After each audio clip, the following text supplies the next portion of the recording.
model kayak gini tadi mati. Ini tadi lantai dua kayak gini, sekarang udah normal. Sekarang turun ke bawah, mati kayak gini. Sama persis. Alhamdulillahirabbil alamin. Wassalatu wassalamu ala sayyidina wa habibina wa syafi'ina wa maulana Muhammadin sallallahu alaihi wasallam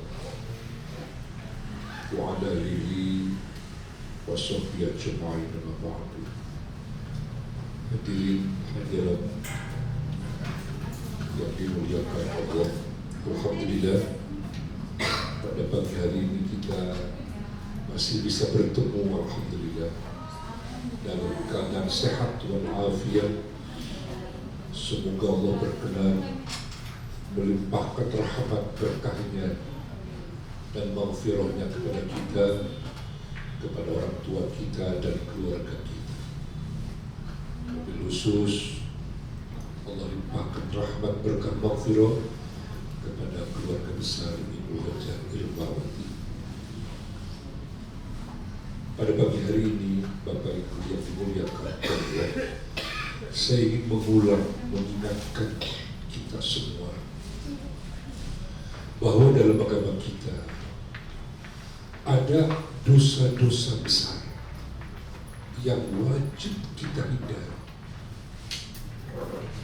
Kalau boleh saya tanya Bapak Ibu, ada berapa dosa-dosa besar itu?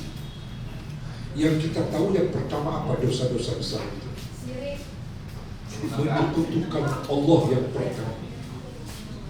Asyirku, menyekutukan Allah.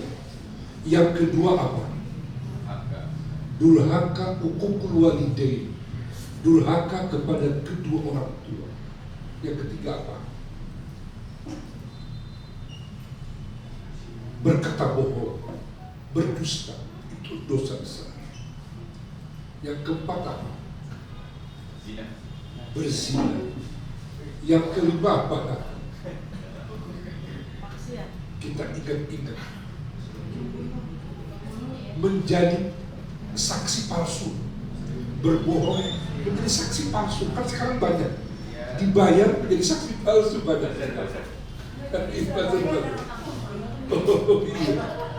Yang keenam apa? Membunuh tadi saya dengar. Betul, membunuh saudaranya yang seiman, itu perbuatan dosa besar. Yang ketujuh apa? Sumpah palsu. Sumpah palsu. Ya, kita ingat kembali. Yang ketujuh apa? Mencuri. Memakan harta anak yatim. Memakan harta anak yatim. Tujuh itu, baru tujuh. Apa lagi? Minum khamar Ustaz. Minum khamar, betul. Delapan itu berarti. Ya, ini kita ingat-ingat ini kita. Minum khamar, minum minuman keras. Itu merajalela ya. Ada seorang pejabat minum khamar, harganya satu botol 35 juta. Luar biasa ya. Bangga mereka itu. Yang kesembilan apa? Lari dari medan perang. Lari dari medan perang. Betul, lari dari medan peperangan. Lari dia pengecut itu. Kesepuluh apa?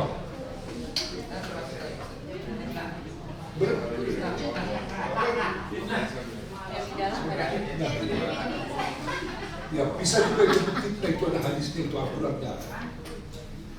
Ke-11 riba. Ada nggak riba itu? Ada nggak riba? Pinjol itu pinjol tuh. Ya, itu. Riba. Ini riba udah merajalela ini kita. Ke-11 yang ke-12 apa lagi ya?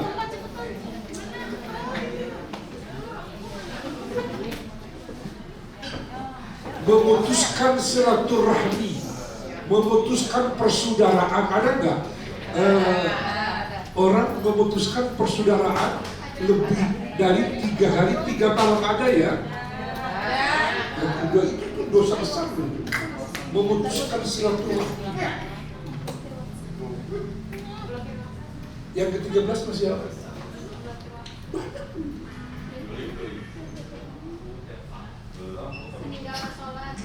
Meninggalkan sholat, betul. itu meninggalkan sholat fardu 5 waktu dengan sengaja, perbuatan dosa besar.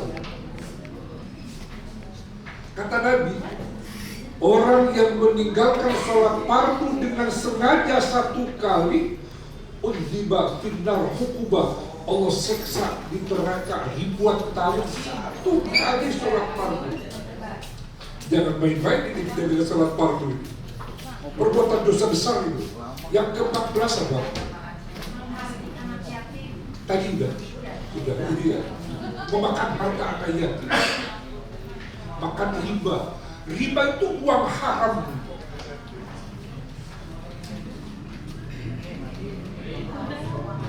Sampai kata Nabi, riba itu perbuatan amat sangat besar dosanya untuk berbuat makan riba itu. Berzina dengan ibu itu perbuatan dosa besar.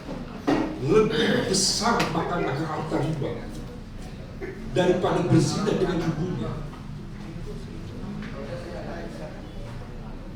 Atau dalam hadis lain, memakan harta riba di kita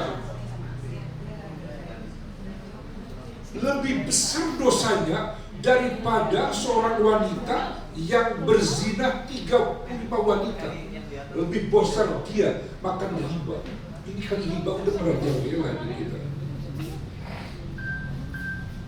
Baik, mari alhamdulillah begitu banyak ini ya. Ada beberapa puluh yang kita ketahui tentang dosa-dosa besar yang itu akan mengakibatkan kita diseksa oleh Allah finnar di neraka. Jadi kesempatan pada pagi hari ini saya hanya mengingatkan saja bahwa yang pertama dan yang paling besar itu selalu tidak urutan pertama itu adalah asyirku billah, menyekutukan Allah. Syirik, menyekutukan itu bahasa kitanya apa ya?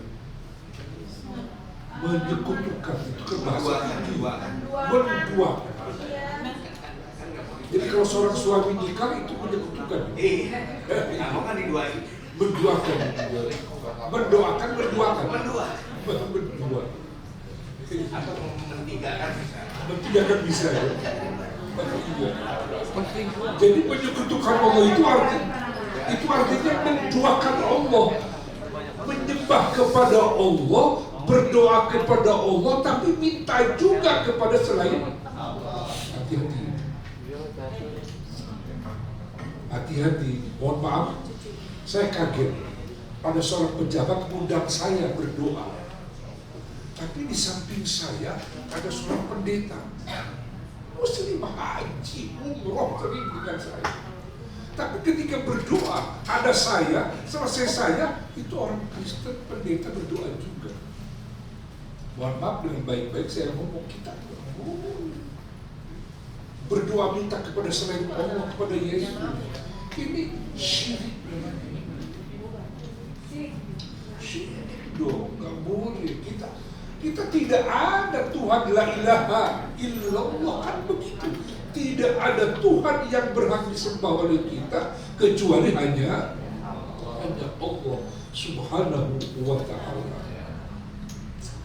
Iya, jadi itu. Jadi tentang syirik ini perbuatan dosa yang memang tidak terampuni itu ya, tidak diampuni oleh Allah itu dosa sendiri, kecuali ada pengecualian kalau dia segera bertobat, malah yugorgir selama tenggorokan ruhnya belum ketenggorokan, dia bertobat diampuni oleh Allah Subhanahu wa ta'ala. Maka dalam kesempatan yang baik ini mari kita banyak beristighfar. Kita mohon ampun kepada Allah. Kadang kita menyekutukan Allah tanpa disadari atau karena tidak tahu. Jadi kita mohon ampun kepada Allah. Makanya Nabi mengajarkan kita selalu beristighfar dan istighfar. Mohon ampun kepada Allah atas dosa-dosa yang disadari atau memang yang tidak disadari, tidak diketahui oleh kita. Kita mohon ampun kepada Allah dan sering-sering ucapkan kalimat la ilaha illallah. Tapi mohon maaf, ucapin la ilaha illallah, kita mesti dengan paham artinya. La ilaha, tidak ada Tuhan illallah, yang berhak disembah hanya Allah. Selain Allah tidak berhak disembah oleh kita, tidak berhak ya disekutukan, diduakan oleh kita, Allah Subhanahu wa Ta'ala. Mohon maaf, saya ingat perbuatan dosa yang berikutnya adalah datang ke dukun. Ada nggak yang pernah datang ke dukun? Ya, nggak apa-apa, nggak apa-apa. Pengen lari supaya berjualan atau pengen jabatannya supaya naik gitu kan? Iya, supaya laris dagangannya, atau barangkali pengen punya jodoh, kok nggak punya jodoh terus datang ke dukun. Ada nggak yang begitu? Banyak. Tapi mudah-mudahan ini karyawannya Nera nggak ada yang datang ke dukun ya. Atau mohon maaf, anak-anakku, adik-adikku, tolong, terutama yang belum punya pasangan, itu disuruh datang aja ke orang pinter. Nanti datang ke orang pinter, suruh bawa ayam jago 1, bawa kubak 10 macam, bawa kain putih. Nanti malam Jumat datang jam 12 malam, dimandiin sama dukun. Itu yang terjadi perzinahan seorang dukun cabul kepada orang. Ini kita bicara dosa-dosa besar. Ini hati-hati, nggak boleh. Perbuatan dosa besar. Ustaz, bagaimana saya pernah bertobat segera, berjanji kepada Allah nggak bakal kembali lagi ke dukun itu. Orang pintar ya baik. Jadi perbuatan dosa yang paling pokok adalah menyekutukan Allah, menduakan Allah. Itu yang harus kita hindari. Yang kedua, kalau yang saya baca dalam Al-Quran pun hadis, setelah syirik itu ukul walidain, berbuat dosa, durhaka sama orang tua. Ini yang kedua. Ini yang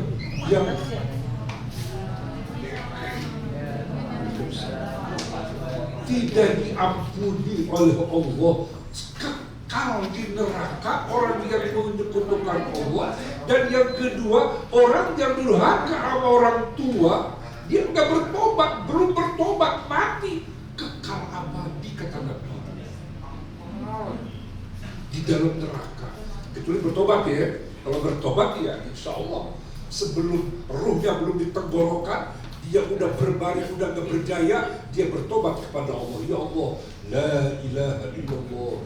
Ya Allah, aku bertobat kepadamu ya Allah, ke orang tuanya, tolong panggil orang tua saya bertobat, mohon ampun, mohon maaf. Insya Allah, kalau memang dia bertobat, diampuni oleh Allah. Kalau tidak bertobat, kekal tuh orang yang durhaka ke orang tua. Masya Allah, ini udah saya sampaikan ayat Al-Isra kalau tidak salah itu ayat 23 beberapa ini yang Allah berfirman, A'udzubillahi minasyaitonir rajim, wa qadha rabbuka alla ta'budu illa iyyahu wa bil walidaini ihsana.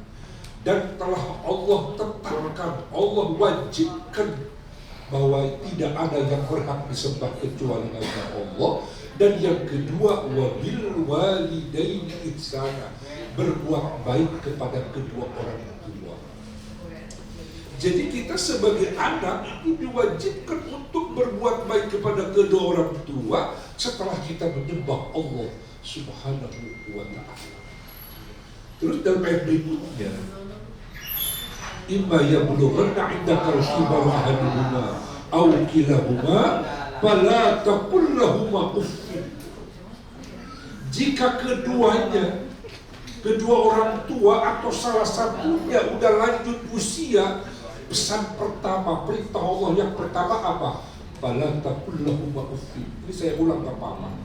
Ya, kan ini berhubungan dengan dosa besar. Allah pesankan yang pertama, jangan kau berkata Apa bahasa kita?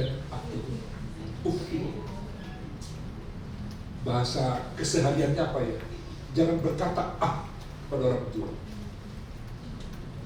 Menolak, komplain, atau menyangkal. Masya Allah, luar biasa. Orang tua udah lanjut usia, udah lemah. Hati-hati kata Allah. Jangan sekali-kali kamu berkata yang biasa kita ngomong ibu diam aja. Itu udah kalimat yang durhaka itu. Anak durhaka kita. Ketika orang tua dijawab oleh kita dikatakan, ibu diam, udah tua, diam aja di rumah udah. Masya Allah, itu sakitnya rasa hati orang tua bagaimana. Durhaka kita kepada orang tua. Yang ini bertahap ini. Yang kedua, wala tanharhuma. Jangan keras, jangan kasar kepada kedua orang tua. Baik ucapan maupun sikap perbuatan. Kalau yang tadi kan mungkin hanya berkata, ibu, itu urusan saya. Itu Masya Allah. Tapi ini mah lebih keras lagi, kasar, keras sikapnya, ucapannya. Tapi yang ketiga, wa kullahuma qaulan karima, berkata kepada kedua orang tua ucapan yang baik, yang lembut. Kira-kira bisa nggak kira-kira kita nih ya? Tolong, ini saya mengingatkan, ini saya ulang kembali nggak apa-apa supaya ingat nih kita. Jangan sekali-kali berkata kasar, bersikap kasar, bahkan berkata pun komplain dikomplain tidak boleh. Wahbizlahuma janahazuli minar rahmah, rendahkan dirimu dengan hina, dengan kasih sayang kepada kedua orang tua. Mohon maaf ya, ibu, bapak, orang tua kita udah lanjut usia, udah lemah, kita punya power gitu ya, punya kekuasaan, punya jabatan. Allah katakan sekali-kali jangan petantang petenteng di depan orang tua. Rendahkan kedua sayapmu di hadapan kedua orang tuamu dengan kasih sayang. Bapak-bapak, ibu-ibu kalau bertanya kepada saya, Ustaz Wajidin udah bisa belum? Allahu Akbar, saya belum bisa ini ternyata. Orang tua udah wafat, udah meninggal, ini kok merasa ya Allah, banyak dosa saya orang tua. Kalau ditanya udah birrul walidain, udah berbuat baik sama orang tua, dengan jujur saya belum bisa berbuat baik sama orang tua. Makanya saya banyak menyampaikan ini di depan teman-teman yang muda-muda. Tolong, ini kesempatan buat kita-kita yang masih ada orang tua. Tolong, petunjuk Allah ini jangan sampai diabaikan oleh kita. Yang terakhir, wa qur rabbiirhamhuma kama rabbayani shaghira. Ucapkan kata Allah, Allahumma ighfir li dhunubi wa li walidayya warhamhuma kama rabbayani shaghira. Ucapkan doa, ya Allah ampuni dosa-dosa saya, ampuni dosa-dosa kedua orang tua saya. Itu ibu silakan bunda kemudian tangan ya. Ini petunjuk Allah tentang birrul walidain ya. Jadi kita minimal setiap sholat, setiap pada sholat itu kita baca doa untuk orang tua kita 3 kali aja minimal, jangan sekali, 3 kali. Allahumma ighfirli dhunubi wa li walidayya warhamhuma kama rabbayani shaghira. Insyaallah kita akan dimasukkan ke dalam kelompok anak-anak yang soleh, yang solehah. Apalagi kalau kita lihat hadis Nabi, bahwa kata Nabi, kedua orang tuamu adalah pintu surga yang paling depan, yang paling tengah. Allahu Akbar. Awsatu abwabul jannah, itu orang tua kita. Kata Nabi, barang siapa yang mau masuk surga dari pintu yang tengah, kau lakukan berbuat baik pada mereka. Kalau tidak mau ya nggak apa-apa, terserah. Tapi kamu pasti menyesal, kata Nabi. Allahu Akbar. Ini bunda dan kita lagi bicara dosa-dosa besar juga. Iya, dosa-dosa besar yang kalau nggak diingat-ingat kita lalai lupa kita. Jadi yang pertama menyekutukan Allah, yang kedua hukukul walidain, berbuat durhaka durhaka kepada kedua orang tua. Dan ini dosa-dosa yang kekal di akhirat. Kalau dia belum bertobat tapi langsung mati, dia kekal di neraka itu mereka. Nauzubillah. Terus di dalam ayat Luqman ayat 13 itu Allah berfirman, "Wawasainal insana biwalidayhi husna." Ya, ada kalimatnya itu. Kami pesankan, kami wasiat. Wasiat itu bahasa Arab ya. Bahasa kitanya apa? Wasiat itu. Pesan ya, betul, terjemahkan pesan atau apa ya? Jadi Allah sampai berpesan. Jadi Allah sampai berpesan, berwasiat kepada kita agar berbuat baik kepada kedua orang tua. Hamalatu ummuhu wahnan ala wahnin, itu ibumu telah mengandungmu wahnan ala wahnin. Wahnan wahnin itu sulit di atas sulit, berat di atas berat. Namanya apa itu? Berat banget gitu. Mungkin adik-adik banyak yang belum punya pengalaman ini ya, belum pernah hamil ya. Ini ibu-ibu yang belum pernah hamil, Masya Allah. Allah sampai berfirman, itu ibumu lakukan baik oleh kamu karena dia telah mengandungmu dengan wahdan ala wahni. Berat di atas berat, bertumpuk-tumpuk berat itu orang tua. Allah ingatkan kita. Terus kata Allah, wa fisaluhu bi'amain, itu orang tuamu telah menyapimu ketika umur 2 tahun. Bapak-bapak, ibu-ibu pernah ingat nggak kita waktu disapi sama orang tua kita ketika 2 tahun? Ya Allah, itu membuat repot orang tua kita. Berat menurut Allah buat orang tuanya, tidak bisa tidur siang malam karena itu anak biasa netek sama ibu. Dipisah, disapi oleh orang tuanya.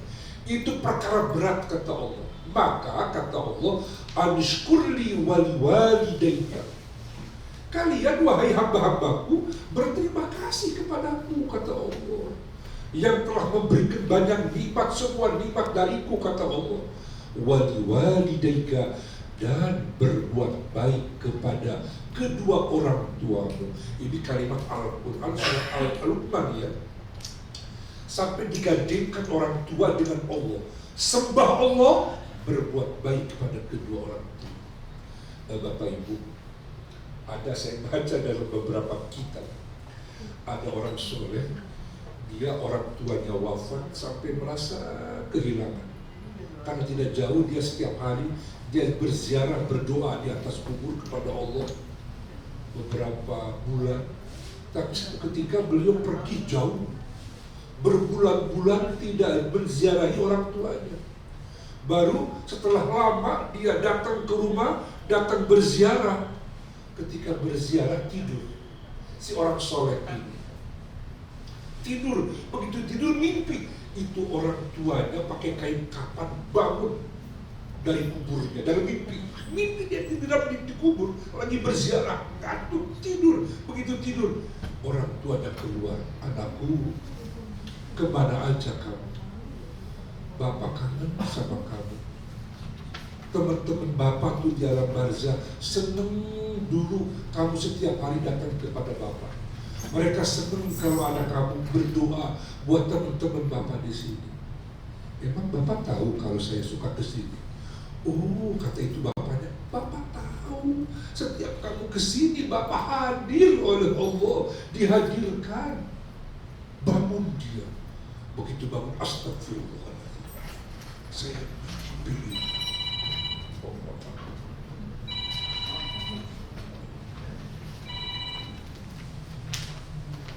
Jadi akhirnya sejak itu dia nggak mau jauh dan selalu dia berziarah ke orang-orang tua. Jadi minimal ya orang-orang soleh itu ya memang berziarah ke orang tua. Ya memang setiap hari Jumat atau malam Jumat orang-orang soleh. Ya mungkin karena kita berbagai alasan jauh dengan orang tua, orang tua kita jauh, minimal Bapak Ibu setiap pada sholat berdoa buat kedua orang tua. Baik, sudah hampir lewat seperempat nih, beberapa menit lagi.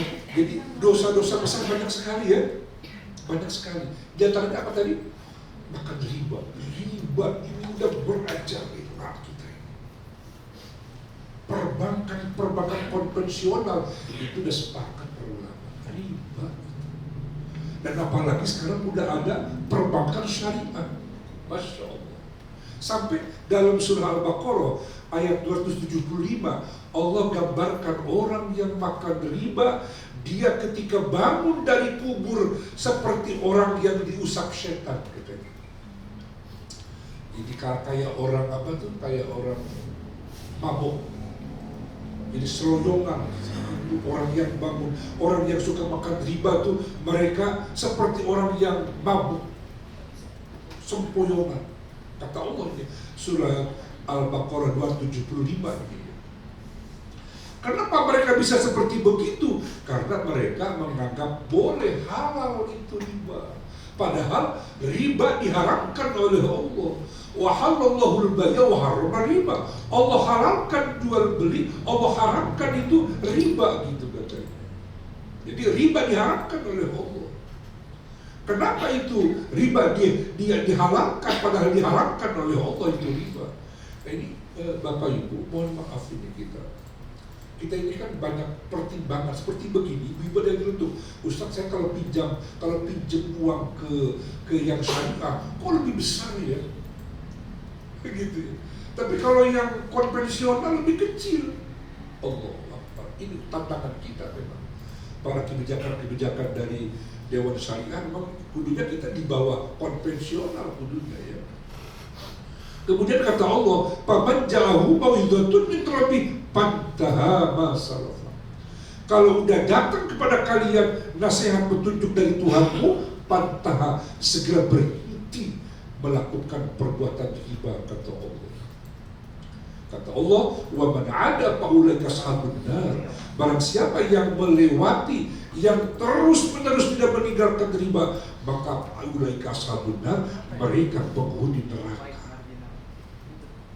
Hum fiha khalidun, orang yang makan riba khalidun dalam neraka. Apa khalidun? Kekal. Jadi ini mohon maaf, ini kita mungkin ada keluarga ya, ada tempat segera kalau menurut saya bertobat, kita mohon ampun kepada Allah sebelum kita wafat, segera bertobat mohon ampun kepada Allah, atau berusahalah ke perbankan syariah ya. Ya, jadi kalau memang kita mengikuti petunjuk Allah. Yamhaqullahu riba wa yurbis shadaqah. Allah apa tuh? Allah hancurkan, Allah binasakan riba itu, dan Allah berikan keberkahan sedekah itu, kata Allah. Mohon maaf Bapak Ibu. Orang yang main riba ya dengan bank-bank konvensional yang saya tahu itu semuanya hancur, itu gagal tuh bisnis. Ada aja sebabnya, dibohongin orang, ditipu, kebakaran, hilang, macam-macam. Jadi orang yang berbisnis dengan cara begini kebanyakan akhirnya ya sebagai jaminan ya disita oleh bank. Jadi ini nggak salah kalau Allah berfirman, yamhaqullahu riba, Allah binasakan riba itu. Jadi artinya orang yang melakukan riba akan celaka, dia akan merugi, dia kata oleh Allah, dihancurkan oleh Allah Subhanahu wa ta'ala. Jadi itu barangkali teman-teman sudah lewat, kita mohon maaf. Jadi riba ini udah merajalela kita ini. Jadi idealnya kita segera ya berhijrah kita ke sistem syariah. Jadi kalau mungkin lebih besar ya itu bagi hasilnya di sistem syariah, sementara di konvensional lebih kecil. Tapi kan ini ancaman dari Allah, akan binasa, akan merugi orang yang menggunakan riba. Dan makan riba sama dengan makan uang haram. Sampai oleh Nabi, lebih besar perbuatan makan riba daripada menzinahi ibunya. Menzinahi ibunya itu perbuatan dosa besar. Lebih besar kita makan riba. Atau dalam redaksi lain kata Nabi, perbuatan makan riba lebih besar daripada perbuatan seorang wanita, 35 wanita berbuat zina. Lebih besar itu orang yang makan riba. Allahu Akbar. Ini kita berat, ini kita ya. Jadi transaksi kita yang ada sekarang itu udah sistem riba kebanyakan ini kita. Ya mudah-mudahan yang merah sedikit-sedikit nih udah segera beralih. Tapi saya juga kaget, aneh gitu. Kemenak yang banyak mengerti agama, tapi itu masih tetap aja. Kan menurutnya konsisten dengan petunjuk Allah dalam Al-Quran. Wallahu a'lam bishawab. Sampai di sini dulu. Terima kasih. Mudah-mudahan ada manfaatnya. Jadi kita mengingatkan saja ini perbuatan dosa-dosa besar. Tolong yang paling pokok jangan menyekutukan Allah dan jangan berbuat durhaka kepada kedua orang tua. Kalau ingin sukses, ingin bahagia, segera kita mohon maaf kepada kedua orang tua kita. Dan kata Nabi, orang yang durhaka sama orang tua, dia tidak bertobat, dipastikan anak-anaknya akan berbuat durhaka pula kepada dia. Ini yang kita khawatirkan ya. Segera bertobat kita ya, mohon ampun kepada Allah. Ustaz, bagaimana orang tua saya udah nggak ada, mohon ampun kepada Allah. Ya Allah, saya dulu nggak bisa berbuat baik ke orang tua. Tolong ya Allah ampuni saya. Karena mungkin tidak ada ilmu, mungkin kesadaran kita juga waktu muda nggak ada, tapi begitu udah tua begini merasakan bagaimana beratnya sebagai orang tua. Itu saja. Mudah-mudahan ada manfaatnya. Assalamualaikum warahmatullahi wabarakatuh.